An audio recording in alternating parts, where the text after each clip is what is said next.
Hello everyone, it's David again with Babylon 5 Season 2 Episode 19, Divided Loyalties. I gotta admit, this is one of my more favorite episodes, and I'll explain why a little bit later. Two reasons. Number one reason, everybody's favorite telepath, yay, Lyta Alexander is coming back.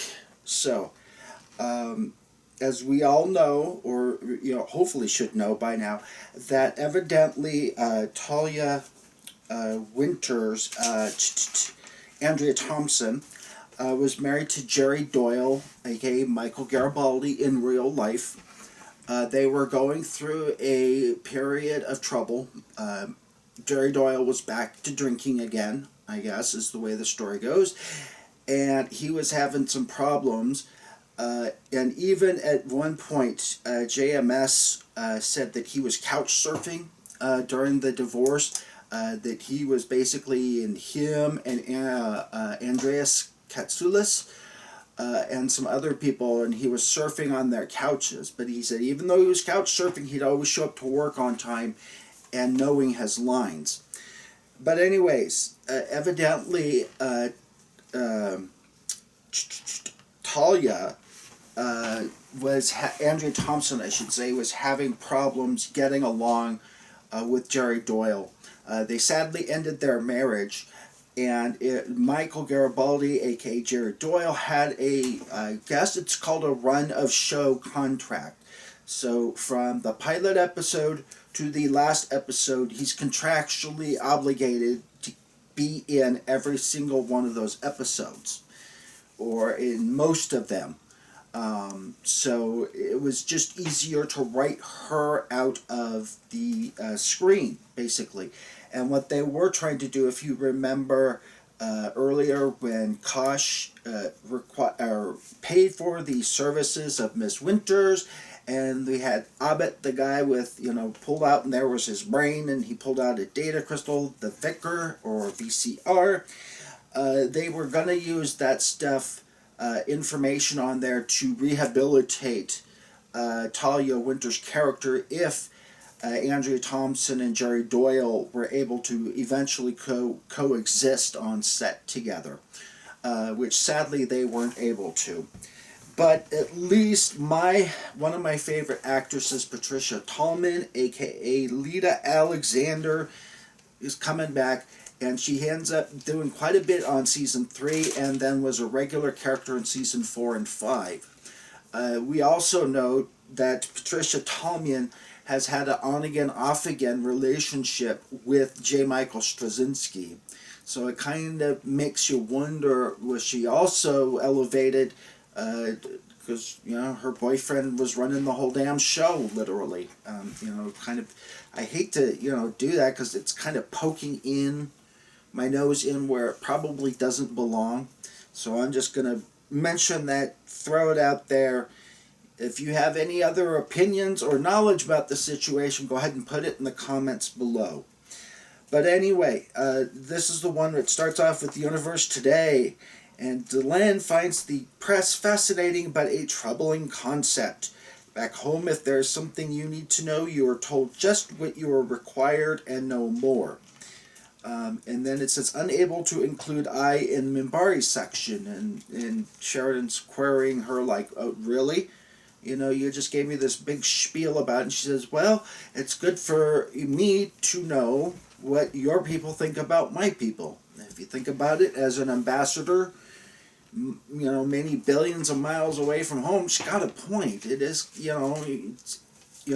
if I were made ambassador to Russia, first thing I'd want to know is, what do Russians think of Americans? Write that down and send it home. Dear President Biden, here's what they really think of us.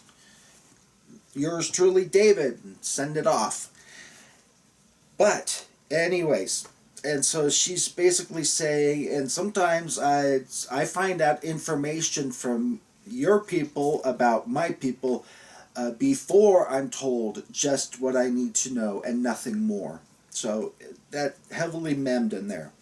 It zips on over Ranger Man on Mars is a ranger in some sort of sewer system on Mars, comes across this guy, and this guy is like, look, I've got the information, go to Babylon 5 and tell them it's not safe. And so we cue the entrance. The only actress of note is Patricia Tallman is returning as Lyta Alexander. We zip on in, and Sheridan and Michael Garibaldi are in a bathroom, and they are talking about trees. Now, you're saying, what the hell are they, what are they doing? All of a sudden, there's some sort of jamming device that goes on, and then this way, Sheridan and Garibaldi have a nice little cover story about, what were you talking about when all of a sudden, if someone is in fact listening in on them. And they talk about bringing Talia on board, and they're going to set up a meeting in a few days. Well, thank goodness for them, that meeting never took place. Talia and Ivanova are having a meal together, and Talia is having trouble with the water system in her quarters for some odd reason, and she wants to go rent a room, and Ivanova invites her to her quarters. Now, I'm going to say that this is possibly, depending on how one looks at it, the first lesbian romance, certainly in sci-fi circles. Ellen DeGeneres came out in 1997, and this episode aired in 11 October of 1995. And being a gay man, I just graduated nursing school, and I was getting all the the gay magazines and stuff like that, and dealing with my sexuality and coming out of the closet. This episode came right at that time, and a lot of gay people were kind of hoping that they were going to be able to create a lesbian character or lesbian couple on screen. Of course, as we know, it didn't happen. There may have been off-screen reasons why. No one had done anything like that, and it was a couple of years before Ellen had even done something like that. Technically, I think Rosie O'Donnell came out several years before Ellen, but that was just to a couple of comedy venues and stuff like that. That wasn't in front of camera, lights, camera, and action for general thing. I think she did come out very shortly afterwards on camera. So this is kind of and a lot of people were, I guess, disappointed, but they kind of understood why JMS wrote things the way he did. It gave them a certain amount of plausible deniability. Now, do you guys agree with that situation? Or do you think I'm way off the bat in this? Because I know a lot of my LGBTQ friends were disappointed, but we understood why they wrote things and did things the way that they did. We zip on in, and Lyta arrives on a damaged ship. She wakes up and says one of them is a traitor. She escaped 6 months ago from Psychor and is trying to get into Vorlon space. Now, evidently, as we all know, you can't just thumb a ride to Vorlon world. They pretty much smoke anyone who comes near their border system. Psychor, we learn, has a program to spy on people, and all she has is a code word named Control. Now, you might remember from earlier, Control was in this, involved in this, that guy from Mars, from Free Mars, who's running around with a electrical glove and killing people, like Isogi, and was trying to go after Talia Winters, but anyway, Control was involved there, so it has something to do with a Psychor program of some kind. I don't know that they've gone into much more of that. If anyone has any recollections or seen anything as far as that goes, to tie those loose ends in there together, I'd appreciate your thoughts down below. But anyway, so Lyta wants to go around and send this password into everybody. And so zip on in, and Captain Sheridan comes, or Delenn walks in on Captain Sheridan at the meditation area in the garden. And he starts talking about life decides to kick you in the butt. And she's like, butt? What? And he's like, when you have the damnedest gaps in your vocabulary, she's running around saying, but. The scene ends kind of romantically because Delenn's got her hand on Sheridan's hand, and she gets up and she kind of skips out like a love-struck schoolgirl, or schoolboy. They finally got, that special someone to notice them. It's kind of my interpretation. She's kind of skipping. She's got that happy, and she does that turn around, wink and nod, and walks off. We go in here, and all of a sudden we see Talia and Ivanova talking in their bathrobes. Talia has had her first water shower, because I guess they only get vibe showers in the lower levels, and Ivanova being second in command, she gets a real shower. So they are drinking tea and talking about Lyta, and we learned from Talia that she interned with Psy-Corps, and so that's kind of the way she said she was a very sweet girl, and they got along well, but, not much in the intervening years has happened. All of a sudden, we wake up in another scene, and Talia turns over, but Ivanova isn't there. So, pretty good,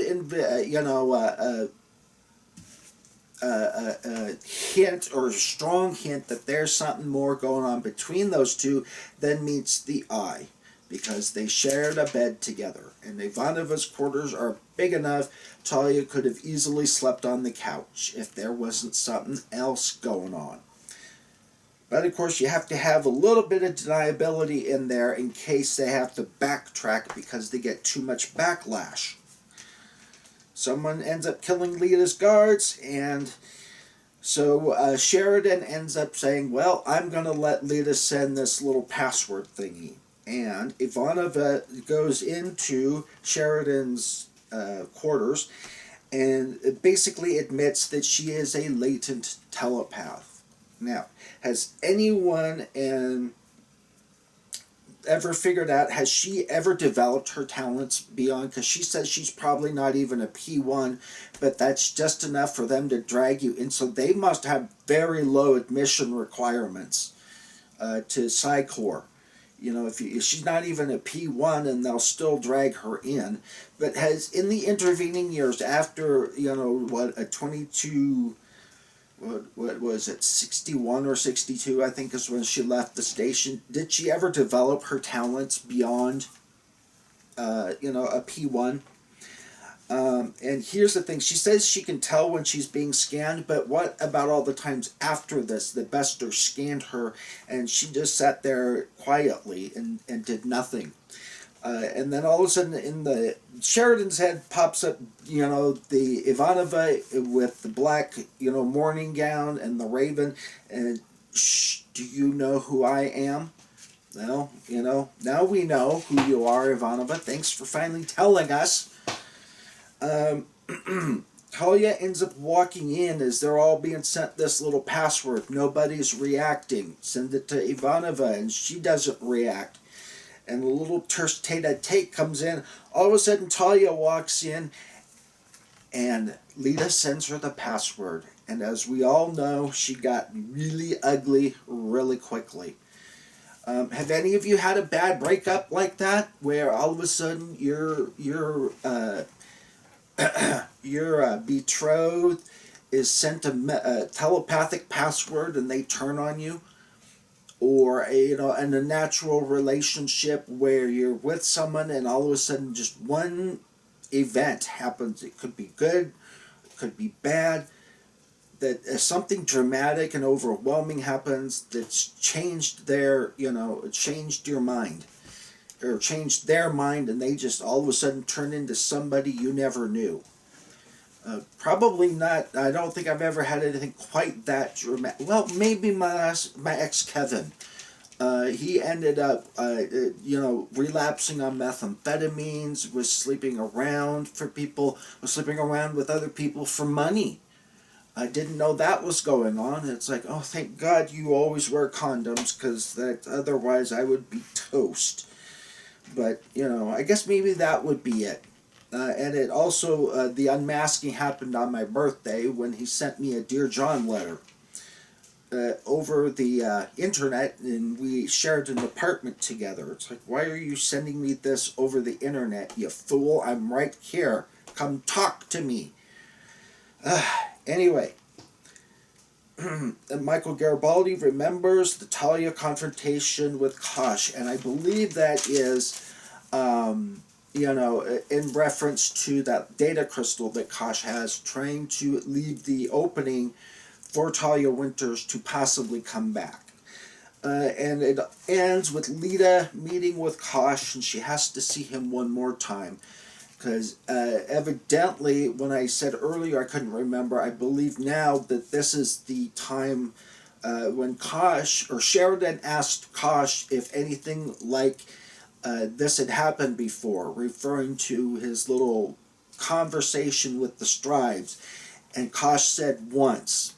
Now it reminds me that that's in fact what Kosh was referring to, was Lyta Alexander touching him telepathically. So, Lyta's gonna try and make it to Vorlon space. She's gonna thumb herself a ride, and they will just let her in with red carpets and a full banquet ceremony. Okay? So, if any of you haven't seen Babylon 5, you probably will believe what I just said. Any of you who have seen Babylon 5 will know what I just said was a bunch of horse hockey. So anyways, as always, like, comment, subscribe, and share. Please let me know if you think the shorter commentary formats are better or worse. Down below in the comment section, or send me a private message if you don't feel comfortable going public or having a public conversation. It will not bother me in the least bit. Hope you all have a good rest of your day.